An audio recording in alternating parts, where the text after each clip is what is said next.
Hello everyone, আবারও সবাইকে good morning. Welcome back to my channel with a new blog. আশা করি তোমরা সবাই খুব ভালো আছো। তোমাদের ভালোবাসা আশীর্বাদে আমরা সবাই খুব ভালো আছি। ওই দেখো আমার সোনা ওখানে খেলা করছে, বাস খেলা করছে। ওই বাসটা কালকে তোর হ্যাপি বার্থডে গেছে, নিশ্চয়ই তোমরা ব্লগটা পেয়ে গেছো আর দেখেও নিয়েছো। তো থ্যাঙ্কস ফর ওয়াচিং। এইভাবে আমার পাশে থেকো, সাপোর্ট করো, ভালোবাসা দিতে থেকো, আর আমিও তোমাদের জন্য সুন্দর সুন্দর ভিডিও প্রেজেন্ট করার চেষ্টা করছি। তো চলো আজকে আবার একটা নতুন ভিডিও শুরু করছি। তো ভিডিওটা কি করব জানি না, সারাদিন যেভাবেই কাটবে সেটাই তোমাদের সঙ্গে তুলে ধরবো। তো দেখা যাক। এখন বাবিনো যে খেলা করছে, এখন সময় হয়ে গেছে 12:15। ও সরি, ভেরি গুড আফটারনুন। এখন তো আর গুড মর্নিং নেই। তো যাই হোক, বাবিনের পাপা গেছে কলকাতায় অফিসে, আর কালকে যাবে ডিউটিতে। তো এখন এই জামা কাপড় কাচলাম সকাল থেকে। আজকে হ্যাঁ মা, সকাল থেকে আজকে প্রচুর বৃষ্টি হচ্ছে। হ্যাঁ মা গো, ও মা একটু গুড আফটারনুন বলো বেবি, বলো গুড আফটারনুন বলো। এটা হাই করে দাও সবাইকে, বলো কেমন আছো সবাই। যা পড়ে গেল, ওঠো ওঠো ওঠো পাপা, ওঠো ওঠো। বলে গেল, ও খুব পাকা হয়েছে আজকে। ওকে মামনি জিজ্ঞাসা করছে সকালে যে তোমার দিদি ভাই কোথায়। ও মা চুলকাচ্ছে, আসো আমরা এখানে একটু বসে নিই, আসো। তো মামনি ওকে জিজ্ঞাসা করেছে যে ও শোনা হ্যাঁ স্নান করবে। ওর আর ভালো লাগছে না, বুঝেছো, স্নান করার সময় হয়ে গেছে। হ্যাঁ স্নান করবে। আগে এ দেখো একটু কথা বলে নি আঙ্কেল আন্টিদের সঙ্গে। তো মামনি ওকে জিজ্ঞাসা করেছে যে তোমার দিদি ভাই কোথায়, অনুষ্কা কোথায়। ও বলছে বাড়ি চলে গেছে। কোথায় গেছে দিদি ভাই, কোথায় গেছে বলো। এখন আমার বলছে অফিসে চলে গেছে। মা কালী দেখে তো, ওর পাপা অফিস যায়, সেটা বলতে বলতে ওর অভ্যাস হয়ে গেছে। ওকে যখনই যাই বলি না কেন এ কোথায় ও কোথায় প্রায়শই বলে ফেলে অফিসে। বলছে আগের দিন বলছে ওর ঠামও নাকি অফিসে গেছে, আবার মা কালীও অফিসে গেছে। চলো বন্ধুরা, তো বললামই বাবিনের পাপা অফিসে গেছে, আর সকাল থেকে প্রচুর বৃষ্টি হয়েছে, যার কারণে আমি সেরকম সকালবেলা আশেপাশে ঘর একটু ঝাড় দিয়ে উঠোনটাও হ্যাঁ স্নান করবে। দেখেছো ও পাগল হয়ে গেছে, কথাই বলতে দিচ্ছে না। যাই হোক, এখন সব কাজ কমপ্লিট করলাম। এবার বাবিনকে স্নান করে আমি নিজে স্নান করে নেব। হ্যাঁ স্নান করবে। কি হচ্ছে, চলো চলো চলো। তো চলো দেখি, আবার রান্না করতে হবে। সকালবেলা একবার রান্না করেছি। দাঁড়াও একটু কথা বলি, একটু তুমি খেলা করো। তো কথাই বলতে দেবে না। হ্যাঁ স্নান করবে। তো আবার রান্না করতে হবে। এখন ভাবছি রান্না করে স্নান করবো না, কি বলো, প্রচুর গরম পড়েছে, পুরো ভিজে আমার গা। যাই হোক চলো চলো, ওকে স্নান করে দিয়ে আসছি, না পাগল হয়ে গেছে আমার ছেলেটা। হ্যাঁ আসলে সময় ক্রস করে যাচ্ছে তো, তার যার কারণে একটা অভ্যাস হয়ে যায়। হ্যাঁ চলো চলো চলো। তো এই দেখো স্নান তো করাতে যাবো, তার আগে ভাবলাম বিছানাটা এলোমেলো হয়ে যাবে, পরে আর কি দেখাবো। তো এই যে দেখো এখন এই বেড কভারটা চেঞ্জ করলাম। হ্যাঁ এটা হচ্ছে বেড কভারের উল্টো দিকে, এটা এখন চেঞ্জ করতাম না যেহেতু আমি সামনের উইকে চলে যাচ্ছি। তো ভাবলাম ওই যে বেড কভারটা ছিল হোয়াইট কালার, ওটাই পাতানো থাকবে, মানে জন্মদিনে যেটা ওই কভার যেটা রয়েছে ওটা খুলে কেচে কুচে রেখেছি। সবাই চলে গেলে খাটে সবাই ছিল, তো ওটাতে তো শোয়া যাচ্ছিল না, আর একটা ছিল সেটাতে। তো দেখো কোথায় উঠে গেছে ওকে, মানে এত রিস্ক না, দেখো অবস্থা।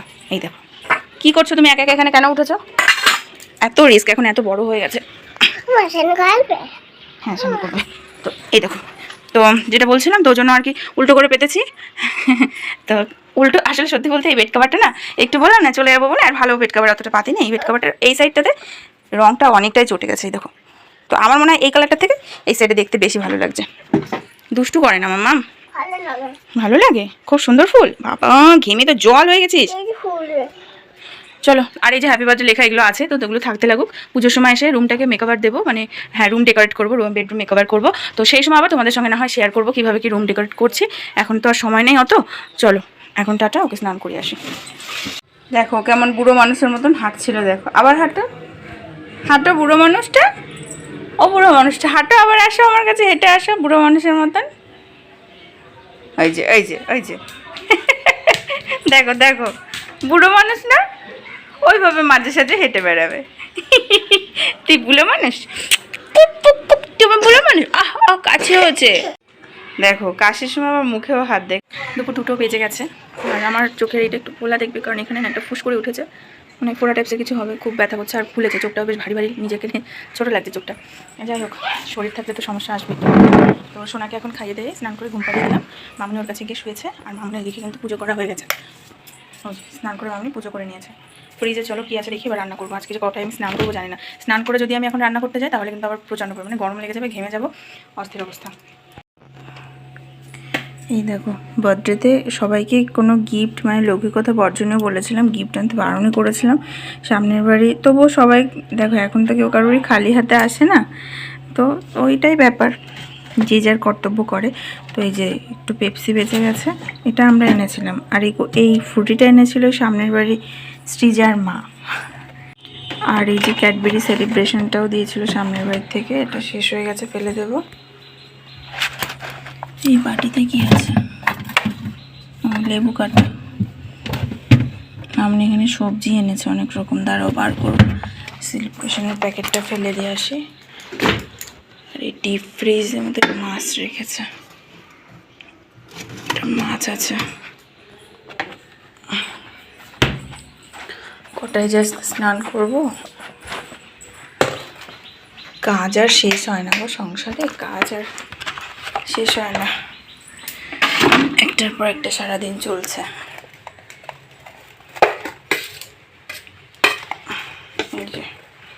আমি কেটে কুটে ধুয়ে রেখেছে, আবার বৃষ্টি এলো, জামা কাপড় রয়েছে বাইরে, কি যে করি। বৃষ্টি পড়ছে আবার, দেখো তো ঘন ঘন বৃষ্টি হচ্ছে, ভিজিয়ে রাখি নাহলে আবার।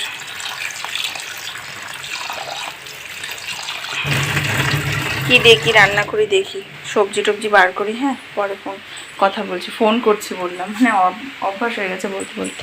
তো চলো বন্ধুরা, কি রান্না করব একটু শেয়ার করি। দেখো, এই যে তো রুই মাছ এনেছে, তো ভাবলাম এখানে লেবুর খোসা দেখে ভাবছো কি করেছে। তো রুই মাছ এনেছে, তো ভাবলাম পিসগুলো দেখে একটা অন্যরকম রেসিপি করা যাক। অন্য সময় তো আমরা ইলিশ মাছের ভাপা টাপা খাই, আজকে একটু রুই মাছের ভাপা ট্রাই করা যাক। চলো, অবশ্যই ইউটিউব দেখেই করলাম। তো যাই হোক, চলো প্রথমে দেখো লেবুর লবণ হলুদ আর লেবুর রস দিয়ে, মানে এই দেখো 2 খণ্ড লেবুর রস আমি দিয়েছি, দিয়ে ভালো করে ম্যারিনেট করে রেখেছি। আর এবার আমি সর্ষে, পোস্ত আর কাঁচা লঙ্কা শিলপাটায় বেটে নেব। সর্ষেটা পেলাম না, অনুষ্ঠান গেছে মনে হয়, শেষ হয়ে গেছে। তো এখানে পোস্ত একটু বেশি করে, আর এখানে জিরে, কাঁচা লঙ্কা আর শুকনো লঙ্কা, চলো একসাথে বেটে নেব।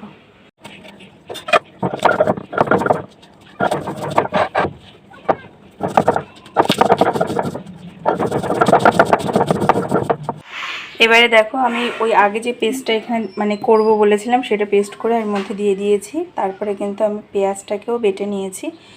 আচ্ছা, এবারে বলি, ইউটিউব দেখে বললাম করব, কিন্তু ব্যাপারটা হচ্ছে যখন সর্ষেই নেই তখন ইউটিউবের রেসিপি করছি না। এটা কিন্তু আমার একদম পার্সোনাল একটা রেসিপি বলতে পারো। আমি রান্না করার সময় মন থেকে যেটা আসে সেরকমই রান্না করি। তবে এই রান্নাটা খেয়ে দেখো, অসাধারণ টেস্ট হয়। তার কারণ আমি এটা রানীগঞ্জে বসে একবার করেছিলাম। তো এর ভেতরে আমি না বাবিনের এই যে দুধ একটু দিয়ে দেব,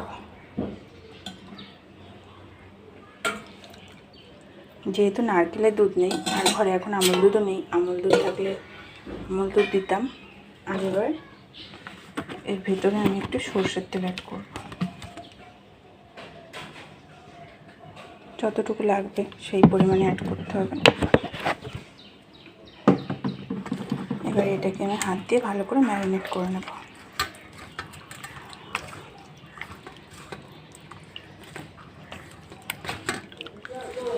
খেয়ে দেখো, এটা ভীষণ সুন্দর লাগে। আর আমি তোমাদের এটাও জানাবো যে সবাই খেয়ে কেমন বললো। না, আমার মামুনি খায়নি, প্রসেনজিৎ খেয়েছিল, কারণ মামুনি তখন রানীগঞ্জে ছিল না যখন এই রেসিপিটা বানিয়েছিলাম। ব্যাস, ম্যারিনেট করা হয়ে গেল। এবার চলো, কড়াইটাকে অনেকটা সময় আগেই আমি স্লো করে সিম করে দিয়েছিলাম। এবার এটাকে দিয়ে দেবো কড়াইয়ে।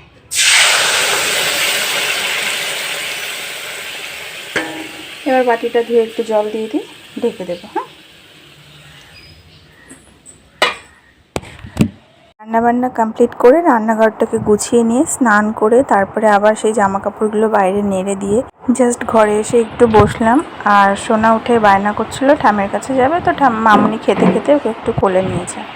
অনেকটা সময় পরে আবার তোমাদের সঙ্গে কথা হচ্ছে। এখন সময় হয়ে গেছে বিকাল 5:30। তো বাবিনের পাপা চলে এসছে 1 ঘন্টা আগে। আমি আরও খেয়ে নিলাম, আর আমি স্নান করার পরেও আরও অনেক কাজ করেছি। দেখতে পেলে যে ঘরে ওই যে ওইগুলো জামা কাপড় নেড়ে দিয়েছি। আসলে এই 2 দিন ধরে প্রচুর বৃষ্টি হচ্ছে, তো 2 দিনের জামা কাপড় জমে ওই বাইরে নেড়ে দিই, তারপরে আবার বৃষ্টিতে তুলতে হয়। সেগুলো সিঁড়ির রেলিংয়ে নাড়া আছে, ওখানে আর জায়গা নেই বলে এখানে মুখের সামনে জানি ভালো লাগে না, কিন্তু কিছু করার থাকে না, মাঝে মাঝে এখানে নেড়ে দিয়েছি। তো তার মাঝখানেও রান্না করতে করতে জামা কাপড় তুলেছি, বৃষ্টি এসছে, তারপরে প্রচুর কাজ করেছি। আমারও তো মনে থাকে না কাজের কথা বলতে। তো বিশেষ করে যে কাজগুলো তোমাদের সাথে শেয়ার করবো ভাবলাম রান্না করতে করতে। তো তখন আবার বাবিন ফোনটাকে নিয়ে নিয়েছিল, ও কান্না করছিল। ওকে তো সবসময় ফোন দেখতে দিই না, কিন্তু যখনই কান্না করে বা আমি হয়তো খুব কাজ করব, ওকে রাখতে পারছি না, সেই সময় একটু ফোনটা দিই। তবে ও ফোন দিয়ে ওকে একা বসিয়ে রাখি না, মামনি না হলে প্রসেনজিৎ কেউ একটা থাকে। তো মামনি ছিল ওর কাছে, এই হচ্ছে ব্যাপার। আর ওই জন্য মাঝখানে বেশি কিছু শেয়ার করতে পারিনি। এখন ওই যে কিষান এসছে, ওকে খেতে দেবো। চলো, ভাগ্যিস আলুটা সেদ্ধ দিয়েছিলাম, আলুটা মেখে দিচ্ছি ওকে, আর আম তেল দিয়ে আজকে ভাতটা দেব। তার কারণ হচ্ছে আমার একদম খেয়ালই নেই যে ও সোমবার মাছ মাংস খায় না, আমার সত্যিই মনে নেই। তবে হয়তো ঠাকুরই চেয়েছিল একটা আলু ওর জন্য সেদ্ধ দিই, নাহলে কোনো প্রয়োজনই ছিল না আজকে দেওয়ার, যেহেতু 4 পদ হয়ে গেছিলো।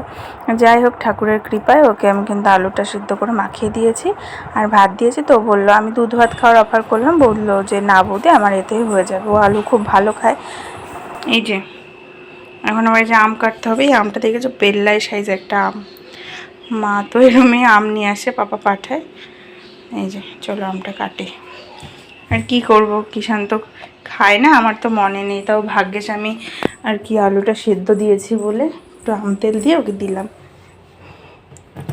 আলুটা ওর জন্যই সেদ্ধ দিয়েছিলাম, আমার একদম খেয়াল নেই যে আজকে খায় না। চলো আমটা ঝটপট করে কাটি। হ্যাঁ,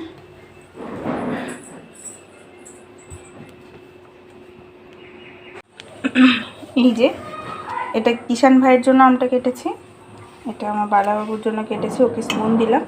আর ও তো ভাত শেষে পাতে এমনিই খেয়ে নেবে, যার জন্য ওকে আর স্পুন দিলাম না। গুড ইভিনিং সবাইকে। এই যে দেখছো এখানে ব্যাগ গুছিয়েছি, এর ভেতরে আছে প্রচুর জামা কাপড়। তো কোয়ার্টারে তো চলে যাব, তো বাবিনের পাপা সকালবেলা ডিউটি যাবে, তো ওকে বলেছে যে বেশ কিছু জামা কাপড় আমি গুছিয়ে দিই, তাহলে যাওয়ার সময় লাগেজগুলো আমার কম হবে। তো এখানে অনেকগুলো গুছিয়েছি। এই যে এই বড় ক্যারিটা পেলাম, আমার ঘরের কোনায় কোনায় যে ফুলগুলো আছে, এই সব ফুল টুল এখন এর ভেতরে তুলে রেখে যাব, না হলে না ধুলো পড়ে যাবে।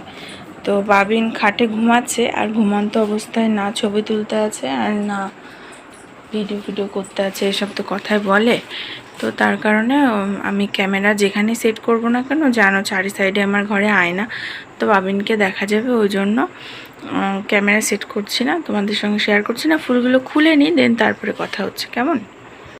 যখন আগে বুঝতাম না, তখন রানীগঞ্জে থাকাকালীন যখন বাবা কীভাবে গেঁথে গেছে, যখন আমি অনেক দিন আসতে পারতাম না বা চলে যেতাম, তখন এই ফুলগুলো না, আমি তখন অন্য ফুল ছিল ঘরে, এত ফুল ছিল না, যেটুখানি ছিল আমি এরকম ওপেন রেখে যেতাম, যার কারণে আমার অনেক ফুল নষ্ট হয়ে গেছে। ছোট ছিলাম তো, এখন বড় হয়েছি, ভারিক্য বুদ্ধি আসছে, এই জন্য এখন অনেক কিছু বুঝতে শিখেছি। ফুলগুলো যত্ন করে রেখে দিই, ভালো থাকবে।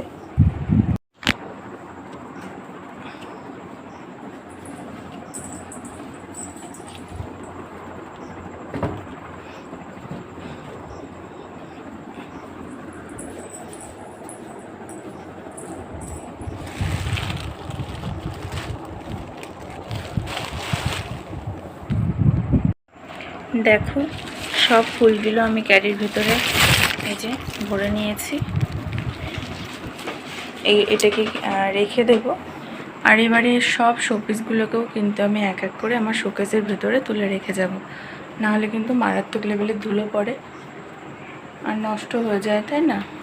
সে আবার কবে বাড়ি আসবো ঠিক নেই। চলো এগুলোকে এখন তুলে নিই। মায়াপুর থেকে এনেছিলাম নিমাইকে। আর এই শোপিসটা আমাদের ওখানে মেলা হয়, ওখান থেকে একবার কিনেছিলাম আমি আর সোনা ভাই মিলে। তা আমি ওই বাড়ির থেকে নিয়ে এসেছি। আমার এই কৃষ্ণটাকে মানে সব ঠাকুরই ভালো, এই শোপিসটাকে বিশেষ করে ভীষণ ভালো লাগে। আর এই ফ্লাওয়ার ভাসটা এটা হচ্ছে এই বাড়িরই। আর এই গৌতম বুদ্ধর একটা কাহানি আছে, এটা হচ্ছে একটা প্রসেনজিতের একটা স্টাফ বা কালিগ বলতে পারো, মানে কি কালিগ বলতে খুব ভালো একটা দিদিভাইয়ের সঙ্গে ভীষণ ভালো রিলেশন হয়ে গেছিলো। তো ওই দিদিভাই ছিল হাই স্কুলের টিচার। তো যখন প্রসেনজিতের 12 ক্লাস পরীক্ষার উচ্চ মাধ্যমিক পরীক্ষার যে ডিউটি পড়ে, তো তখন তো বলতে পারো যে আমাদের একটা খুব ভালো পরিচিতি হয়ে গেছিলো একটা দিদিভাইয়ের সাথে। প্রসেনজিতের সূত্রেই ওই দিদিভাইয়ের সঙ্গে আমার পরিচয়। তো একবার ওই দিদিভাইদের বাড়িতে আমাদের যাওয়ার কথা ছিল, দেন এটা কেনা হয়েছিল। এই গৌতম বুদ্ধের শোপিসটা অনেক ভালোবাসা দিয়ে কিনেছিলাম, কিন্তু আনফর্চুনেটলি দিদিভাইদের বাড়িতে আমার যাওয়া হয়নি, তো এটা আর দেওয়াও হয়নি, দেখাও হয়নি। পরে এটাকে ওই জন্য নিজের ঘরে রেখে দিয়েছি। বাট অপূর্ব সুন্দর, অপূর্ব একটা মায়া ভালোবাসা আছে এর প্রতি, দেখো কত সুন্দর। আর তবে এখনও দিদিভাইয়ের সঙ্গে ভালো রিলেশন আছে, হয়তো সুযোগ সময় বুঝে ফোন করা হয় না ঠিকঠাক, তবে ভালোবাসাটা একই রয়ে গেছে। আর এই হরিণটা কিনে এনেছিলাম আমাদের রানীগঞ্জ থেকে আসার পথে, যখন প্রসেনজিৎ ট্রান্সফার হয়ে আসার একদম লাস্ট দিন, যেদিন আমি আরও চলে আসি, আসার পথে রাস্তার পাশে এই দুটো হরিণ দেখেছিলাম। তো ওই রাস্তার পাশে বিক্রি হচ্ছিল, দেন ওখান থেকে এই দুটো হরিণ কিনে আনা। এখানে একটা আছে, অনুষ্কাকে একটা দিয়েছিলাম, ও ছোটো মানুষ, ওরটা একদম নষ্ট করে ফেলেছে। আর আমারটা রয়েছে এখনও। বাবিন এই শিং দুটোকে দেখছো বেঁকিয়ে টেকিয়ে দিয়েছে। এই গোপালটা কিনে দিয়েছিল আমার মামনি। আমাদের এখানে পৌষ মেলা হয়, তো পৌষ মেলাতে গিয়ে বলেছিল, বিয়ের পরে অগ্রহায়ণ মাসে আমার বিয়ে হয়েছিল, আর পৌষ মেলাতে মামনি নিয়ে গিয়ে বলেছিল কী নেবে, তাই আমি কেন জানি না বলেছিলাম গোপাল নেব। তো এই গোপালটা কিনে আনা হয়েছিল, মানে মামনি দিয়েছিল। আর এই যে এটা দেখতে পাচ্ছ, এই রাধাকৃষ্ণ দোলে, এটা হচ্ছে ছোটদি ভাইরা পুরী গেছিলো সামথিং, তো ওখান থেকে আমার জন্য এনেছে। পুরী না মায়াপুর গেছিলো বোধহয়, যাই হোক কতটা মনে নেই। আর এগুলো আমি আমাদের এখানে পৌষ মেলার থেকে রিসেন্টলি এই পৌষ মেলাতেই কিনেছিলাম। তো চলো এখন সবাইকে একটু শোকেজে তুলে দিই ওখানটাতে। রাত এখন বাজে 10:30 মতন। তো এখন সবাইকে খেতে দিয়ে রান্নাঘরটা কমপ্লিট করে নিয়েছি। এই দেখো একটা বাসন হচ্ছিলো, সেগুলো মেজেছি। মামনি বলে ভাতের হাঁড়ি নাকি রাত্রে মাজতে নেই, তার জন্য ওটা রেখে দিয়েছি সকালের জন্য। পটলটা কেটে নিয়েছিলাম, কারণ প্রসেনজিৎ আজকে তো ডিউটি চলে গেছে, আর সকালবেলা উঠে রান্না করার থাকে, ওই ভোরবেলা উঠে রান্না করতে গেলে অনেকটা দেরি হচ্ছে। সোনার জল গরম ছিল না, ফ্লাক্সটা জল গরম করে নিয়েছি। শ্রাবণ মাসের সোমবার আজকে, তো মামনি বললো একটু সবুজ চুড়ি পরো, এটা আমি রানীগঞ্জেও পরেছিলাম, তোমরা দেখেছিলে। এবারে আমি খেয়ে নেব, আর এই ঘেমে আমার হালত খারাপ। তো বন্ধুরা, সারাদিন টুকিটাকি কী কাজকর্ম করলাম সেটা তো তোমরা দেখতেই পেলে। সত্যি কথা বলতে রূপে লক্ষ্মী গুণে সরস্বতী ঠিক কতটা হতে পেরেছি সবার কাছে সেটা জানি না, তবে ঘরেও বাইরে নিপুণভাবে 7 বছরের নিপুণ হাতের দক্ষতায় প্রতিটা কাজ সঠিকভাবে করার চেষ্টা করি, সংসারটাকে গুছিয়ে রাখার চেষ্টা করি। তো যাই হোক, আজকের ভিডিওটি তোমাদের কেমন লাগলো অবশ্যই কমেন্টস করে জানাতে একদম ভুলো না। ভিডিওটিতে যদি কিছু ভালো লেগে থাকে, ছেড়ে যাওয়ার আগে please to like, comment, share and subscribe my channel. পাশে থাকা বেল বাটনটিকে প্রেস করে দিয়ে আমার পাশে থেকো, যাতে করে পরবর্তী যে কোনো ভিডিও আপলোড করার সাথে সাথে তার নোটিফিকেশান পৌঁছে যায় তোমাদের কাছে। তাহলে চলো আজকের মতন এখানেই টাটা। ভিডিওটা তোমরা যেহেতু আজকে সকালে দেখছো, সো গুড মর্নিং সবাইকে। চলো বাই।